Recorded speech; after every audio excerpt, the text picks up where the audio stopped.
नमस्कार दोस्तों, आइए जानते हैं देश दुनिया की 50 बड़ी खबरों को केवल 20 मिनट में। साथ ही महिलाओं को कब से मिलेंगे 2 लाख रुपए और मजदूरों के खाते में कब से आएंगे 5,000 रुपए और साथ ही महिलाओं को कब से मिलेंगे फ्री में गैस सिलेंडर। आइए आज की इस वीडियो में सब कुछ जानते हैं। नीतीश कुमार की सरकार बनने के बाद नीतीश कुमार ने जो महिलाओं से वादे किए थे 2 लाख रोजगार करने के लिए देगा, उसकी 50,000 की पहली किस्त 3 दिसंबर को महिलाओं के खाते में भेजा जाएगा। इससे पहले जितनी भी महिलाएं हैं सब अपने खाते को eKYC और आधार लिंक करवा कर रख ले ताकि किसी का भी पैसा आने में कोई परेशानी ना हो। नीतीश कुमार ने वादा किया है कि सहारा इंडिया में जितने भी व्यक्ति का पैसा फंसा हुआ है उन सभी को रिफंड मिलेगा। किसी को 50,000, किसी को 20,000, किसी को 10,000। जी भी व्यक्ति का जितना पैसा फंसा हुआ है सभी व्यक्ति का सब पैसा मिलेगा। जो भी महिलाएं गैस पर खाना बनाती हैं उन महिलाओं को नीतीश सरकार दिसंबर के महीने में फ्री में गैस देगा और सब्सिडी के थ्रू 380 रुपए उसके खाते में वापस भी कर देगा। इससे पहले जितने भी महिलाएं हैं सभी महिलाएं अपने खाते को गैस ऑफिस में जाकर eKYC करवा कर रख लें। एनडीए की सरकार बनने के बाद गृह मंत्री सम्राट चौधरी ने अतिक्रमण लागू कर दिया है, जिससे गरीबों के दुकान घर सब टूट रहा है। बहुत सारे लोग घर से बेघर हो गए हैं। जो रोड साइड में अपना दुकान लगाकर घर चलते थे उनका दुकान टूटने के बाद वह आज बेरोजगार हो गए हैं। नीतीश सरकार से निवेदन है उन लोगों को कहीं रोजगार दिया जाए। सभी लेबर कार्डधारी के खाते में 30 नवंबर को 5,000 रुपए भेजा जाएगा। सभी अपने अपने खाते का eKYC और आधार लिंक करवा कर रख लें। मजदूर दिन भर खेतों में मजदूरी करके 300 से 400 रुपए कमाकर घर लाते हैं, जिनसे उन लोगों को गुजारा नहीं हो पता है। इसी को ध्यान में रखते हुए नीतीश कुमार ने घोषणा की है कि सभी लेबर कार्डधारी के खाते में 5,000 रुपए का किस्त भेजा जाएगा। फ्री सिलाई मशीन खरीदने के लिए नीतीश कुमार महिलाओं को 15,000 रुपए देता है ताकि वह सिलाई मशीन खरीदकर कुछ छोटा मोटा रोजगार कर सके और अपने परिवार को चला सके। आजकल के महंगाई के दौर में महिलाओं के हाथ में कुछ ना कुछ रोजगार होना बहुत ही जरूरी है। नीतीश कुमार ने एक बड़ी घोषणा की है कि जो भी स्कूल पढ़ने वाला बच्चा स्कूल में 75% हाजिरी बनता है उसको सरकार के तहत सिलेक्ट पेंसिल किताबें और बैग दिया जाएगा और 10वीं से ऊपर के बच्चों को जो दूर दराज के हैं उसे इलेक्ट्रिक साइकिल दिया जाएगा ताकि आने जाने में कोई कठिनाई ना हो। सभी किसान भाइयों को 21वीं किस्त का 2,000 रुपए उनके खाते में भेज दिया गया है। अब सभी किसान भाई 22वीं किस्त का 2,000 रुपए उनके खाते में भेज दिया गया है। किस्त का बेसब्री से इंतजार कर रहे हैं। इस बार किसान भाइयों को 22वीं किस्त जनवरी के महीने में आने वाला है। पटना जिला प्रशासन ने अतिक्रमण के खिलाफ बड़ी कार्रवाई करते हुए 37,400 रुपए का जुर्माना वसूला। शहर को अतिक्रमण मुक्त कराने के लिए विशेष अभियान चलाया गया, जिसमें सड़कों और सार्वजनिक स्थानों से अवैध कब्जे हटाए गए। प्रशासन ने चेतावनी दी है कि दोबारा अतिक्रमण करने पर सख्त कार्रवाई की जाएगी। मुख्यमंत्री रोजगार योजना के तहत भोजपुर जिले की पात्र महिलाओं को 28 नवंबर को 10-10 हजार रुपए की पहली किस्त मिलेगी। आचार संहिता के कारण रुकी हुई यह राशि अब जारी की जाएगी। जिले में 1,41,000 महिलाओं के आवेदन सत्यापित किए गए हैं। प्रधानमंत्री ने भी जिले की महिलाओं को राशि भेजने की बात कही थी। बिहार सरकार बेरोजगार युवाओं को आर्थिक मदद देगी। इस योजना के तहत हर महीने युवाओं के खाते में 1,000 रुपए भेजे जाएंगे। इसका उद्देश्य बेरोजगार युवाओं को सशक्त बनाना है ताकि वे अपनी जरूरतें पूरी कर सकें। नई चेतना अभियान 4.0 शुरू हो गया है, जिसका लक्ष्य महिलाओं को आजीविका के क्षेत्र में सशक्त बनाना है। इस अभियान के तहत महिलाओं को कौशल विकास प्रशिक्षण दिया जाएगा ताकि वे आत्मनिर्भर बन सकें और अपनी आय बढ़ा सकें। यह अभियान महिलाओं को समान अवसर प्रदान करने और उनके जीवन स्तर को सुधारने में मदद करेगा।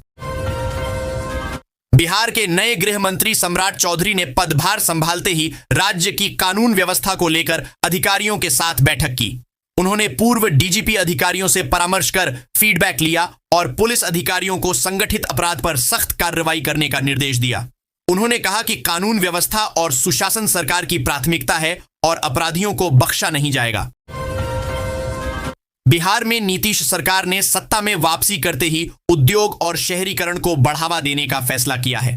पहली कैबिनेट बैठक में 1 करोड़ नौकरी और रोजगार सृजन का लक्ष्य रखा गया। बिहार को टेक हब बनाने, न्यू एज इकोनॉमी पर ध्यान केंद्रित करने और बंद पड़ी चीनी मिलों को पुनर्जीवित करने की योजना है। विधानमंडल का सत्र 1 दिसंबर से शुरू होगा। बिहार में ठंड बढ़ने की आशंका है और शीतलहर की चेतावनी जारी की गई है। प्रशासन अलर्ट पर है और लोगों को ठंड से बचाने के लिए कदम उठा रहा है। लोगों से गर्म कपड़े पहनने और घर में रहने की अपील की गई है। जरूरतमंदों के लिए अलाव और कंबल की व्यवस्था की गई है। पटना में एक टमाटर से भरा ट्रक पलटने के बाद स्थानीय लोगों ने टमाटर लूटने की होड़ मचा दी। इस घटना में ट्रक मालिक को 3 लाख रुपए का नुकसान हुआ।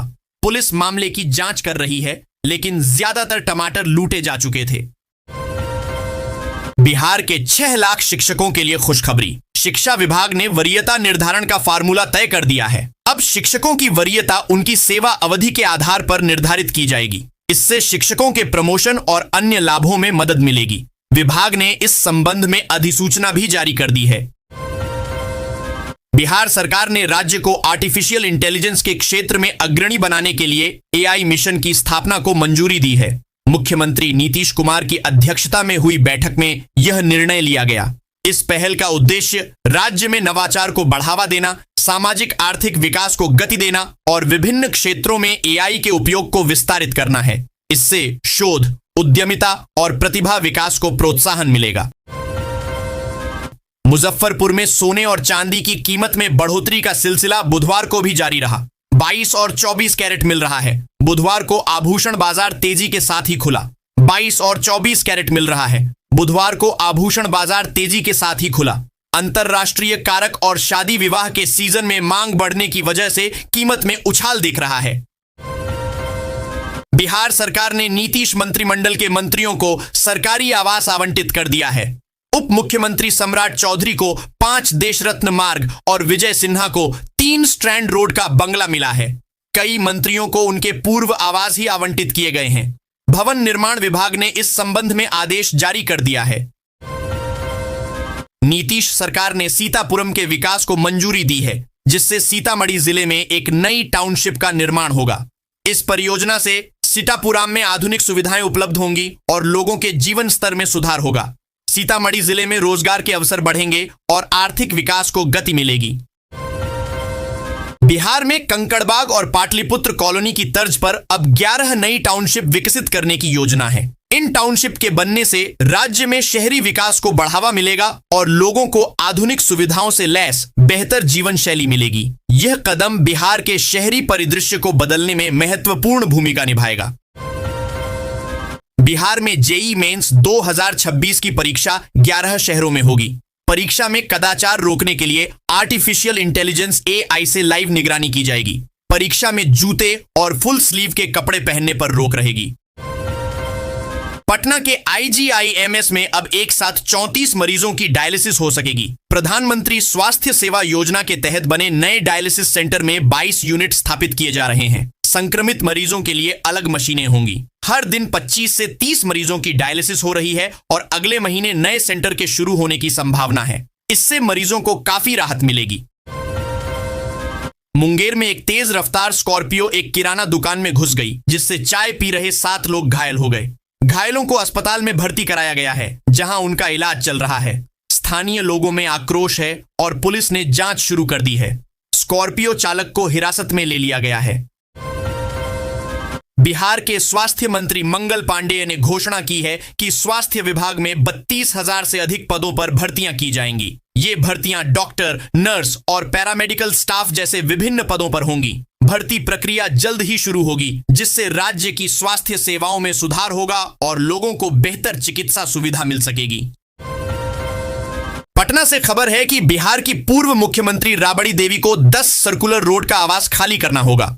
भवन निर्माण विभाग ने इस बारे में आदेश जारी किया है। उन्हें बिहार विधान परिषद के सदस्यों के लिए 39 हार्डिंग रोड का आवास आवंटित किया गया है। राबड़ी देवी लंबे समय से 10 सर्कुलर रोड वाले आवास में रह रही थीं। मुजफ्फरपुर जिले में प्रधानाध्यापकों की लापरवाही से 93,672 छात्र छात्राएं लाभुक योजनाओं से वंचित रह जाएंगे, क्योंकि उनका रिकॉर्ड यूडायस पोर्टल पर अपलोड नहीं किया गया है। मुशहरी और शहरी क्षेत्र सबसे अधिक प्रभावित हैं। जिला शिक्षा अधिकारी ने सभी स्कूलों से स्पष्टीकरण मांगा है और अंतिम तिथि तक रिकॉर्ड अपलोड करने की चेतावनी दी है। आरा में जिला प्रशासन ने अतिक्रमण के खिलाफ बुलडोजर कार्रवाई शुरू की है। जिलाधिकारी ने स्पष्ट शब्दों में कहा है कि सड़कों पर किसी भी प्रकार का कब्जा स्वीकार्य नहीं होगा। यह कार्रवाई शहर की यातायात व्यवस्था को बेहतर बनाने के उद्देश्य से की जा रही है। मुजफ्फरपुर शहर में 1,16,00,000 रुपए की लागत से 2 मुख्य सड़कों का निर्माण होगा। नगर आयुक्त विक्रम विरकर ने चयनित एजेंसी को कार्यादेश जारी कर दिया है। वार्ड 30 और 48 में सड़क और नाला निर्माण किया जाएगा, जिससे स्थानीय लोगों को सुरक्षित और आरामदायक आवागमन की सुविधा मिलेगी। गुणवत्ता की जांच MIT और बिहार पुल निर्माण निगम से कराई जाएगी। कोरोना महामारी ने गोपालगंज के किसानों के लिए एक नया रास्ता खोला। धान और गेहूं की खेती में नुकसान होने के बाद कई किसानों ने गोभी की खेती शुरू की। गोभी की खेती से उन्हें अच्छा मुनाफा हो रहा है, क्योंकि इसकी फसल जल्दी तैयार हो जाती है और बाजार में मांग भी बनी रहती है। यह बदलाव अन्य किसानों के लिए भी प्रेरणादायक है। बिहार का सबसे अधिक तापमान 29 डिग्री सेल्सियस किशनगंज में और सबसे कम तापमान 11 डिग्री सेल्सियस औरंगाबाद व राजगीर में दर्ज किया गया। सबसे कम दृश्यता 600 मीटर पूर्णिया में दर्ज किया गया। पर्यटन मंत्री अरुण शंकर ने घोषणा की है कि माता सीता मंदिर का निर्माण उनकी सरकार की पहली प्राथमिकता है। इसके अतिरिक्त उन्होंने पटना और राजगीर में 5 स्टार होटलों के निर्माण की भी घोषणा की, जिससे बिहार में पर्यटन को बढ़ावा मिलेगा। सरकार पर्यटन स्थलों को विकसित करने के लिए प्रतिबद्ध है।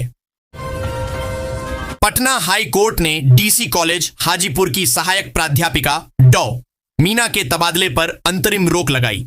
न्यायालय ने BRI बिहार विश्वविद्यालय के स्थानांतरण आदेश को स्थगित किया। डॉ मीना ने अपने ट्रांसफर को चुनौती दी थी, जिसे उन्होंने मनमाना बताया। अदालत ने विश्वविद्यालय से जवाब मांगा और अगली सुनवाई 16 जनवरी 2026 को तय की। सराफा बाजार में मंगलवार को पिछले दिनों के ट्रेंड से बदलाव दिखा। पूरे दिन दोनों प्रमुख धातुओं की कीमत में बढ़ोतरी देखने को मिली। आलम यह दिखा कि बाजार खुलते ही सोने और चांदी की कीमत में जो बढ़ोतरी का क्रम आरंभ हुआ, वह अंत तक कायम ही रहा। इंट्राडे में कुछ समय के लिए थोड़ी कमी देखने को मिली, लेकिन बढ़ोतरी का ट्रेंड बरकरार ही रहा। इसके पीछे बड़ी वजह अंतरराष्ट्रीय बाजार में मजबूती और रुपया डॉलर के चलन में बदलाव को बताया जा रहा है। बिहार के मुख्यमंत्री नीतीश कुमार और पूर्व मुख्यमंत्री लालू प्रसाद यादव के बीच की दूरियां और बढ़ गई हैं। CM हाउस के सड़क पार 10 सर्कुलर रोड के बंगले में लगभग 20 साल से रह रहे लालू और राबड़ी देवी का नया पता 39 हार्डिंग रोड होगा। दरभंगा में स्वास्थ्य केंद्र की छत पर एक्सपायरी दवाएं मिलने से सनसनी फैल गई। स्थानीय लोगों ने स्वास्थ्य विभाग की लापरवाही पर सवाल उठाए हैं और जांच की मांग की है। इस घटना से मरीजों के स्वास्थ्य को लेकर चिंता बढ़ गई है। स्वास्थ्य विभाग ने मामले की गंभीरता को देखते हुए जांच के आदेश दिए हैं। बिहार के वित्त मंत्री विजेंद्र प्रसाद यादव ने वित्तीय अनुशासन को बढ़ावा देने में CAG की भूमिका को महत्वपूर्ण बताया। उन्होंने कहा कि CAG की रिपोर्टें वित्तीय अनियमितताओं को पहचानने और सुधारने में सहायक हैं। बिहार में राबड़ी देवी के बाद अब तेज प्रताप यादव को भी सरकारी बंगला खाली करने का आदेश मिला है। RJD ने इस कार्रवाई को BJP की साजिश बताते हुए राजनीतिक बदले की भावना से प्रेरित बताया है। आवास विभाग का कहना है कि तेज प्रताप ने बंगले के नियमों का उल्लंघन किया है, जिसके कारण आवंटन रद्द किया गया है। 22 हाथियों का झुंड सोमवार रात से पिपरा के घने जंगलों में शरण लिए हुए हैं। ग्रामीणों के अनुसार झुंड में शामिल हाथी का एक बच्चा चलने फिरने में असमर्थ है, जिस कारण पूरा झुंड आगे नहीं बढ़ पा रहा है। वन विभाग उनकी निगरानी कर रहा है। किसानों को हुए नुकसान के लिए मुआवजा दिया जाएगा। दिल्ली में ठंड और प्रदूषण के संयुक्त प्रभाव से लोगों का जीवन अस्त व्यस्त हो गया है। सांस और आंखों की बीमारियों से पीड़ित मरीजों की संख्या अस्पतालों में तेजी से बढ़ रही है। डॉक्टरों ने लोगों को प्रदूषण से बचाव के लिए मास्क पहनने और आवश्यक सावधानी बरतने की सलाह दी है। नीतीश कुमार सरकार ने विधान परिषद में विपक्ष की नेता राबड़ी देवी का आवास बदल दिया है। राबड़ी और लालू को 10 सर्कुलर रोड का बंगला खाली करके 39 हार्डिंग रोड जाना होगा। मुख्यमंत्री नीतीश कुमार ने पटना में सड़कों और नालों का निरीक्षण किया। उन्होंने मंदिरी नाले पर बन रही सड़क के निर्माण में देरी पर इसे जल्द पूरा करने का निर्देश दिया। उन्होंने निर्माण कार्य की गुणवत्ता और समय सीमा पर भी जानकारी ली। निरीक्षण के दौरान पथ निर्माण मंत्री नितिन नवीन भी उनके साथ थे। बिहार में सरकारी स्कूलों के नियोजित शिक्षकों के लिए खुशखबरी है। अब प्रधान शिक्षक, प्रधानाध्यापक और विद्यालय अध्यापक बनने वाले शिक्षकों को विशिष्ट शिक्षकों की तरह वेतन संरक्षण का लाभ मिलेगा। शिक्षा विभाग ने इस संबंध में आदेश जारी कर दिया है, जिससे हजारों शिक्षकों को फायदा होगा और उनकी कार्यावधि की गणना प्रोन्नति में की जाएगी।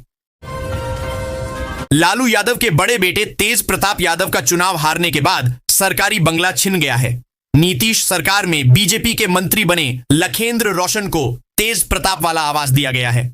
राबड़ी देवी को भी 10 सर्कुलर रोड खाली करने कहा गया है। भागलपुर को स्मार्ट सिटी के बाद अब सैटेलाइट सिटी का तोहफा मिलने जा रहा है।